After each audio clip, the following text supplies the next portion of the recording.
મિત્રો, જય આદિવાસી, જય જોહાર। હાલ ચોમાસાની સિઝન ચાલુ થઈ ગઈ છે અને ચોમાસાના સિઝનમાં આપણે છત્રીનો ઇસ્તેમાલ કરતા હોય છે, પરંતુ રોપણી કરવા માટે આપણા પૂર્વજો અને આદિવાસી સમાજે આ વાંસની જે બનાવટ છે એને ઘોંગડું કહેવામાં આવે છે। કારણ કે આનાથી રોપણી કરતી વખતે છત્રી હવા હોય તો છત્રી ઉડી જતી હોય છે।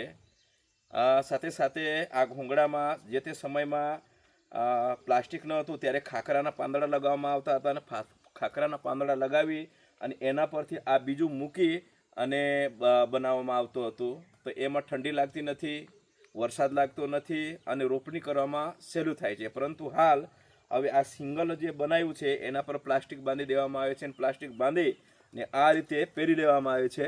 આ રીતે અને પહેરીને એને આમ રોપણી કરવામાં આવે છે, એટલે હવા પણ નહીં લાગે, વરસાદ બી નહીં લાગે, બરાબર આ રીતે રોપણી કરતા હોય છે। સાથે આ મારી જમીન છે, જમીનમાં સામે તરું દેખાય છે, બરાબર આ ફૂલ જેટલી જમીન દેખાય છે એ આપણી જમીન છે।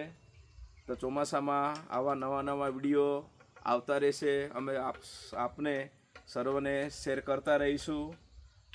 બધાને ફરીથી જય આદિવાસી।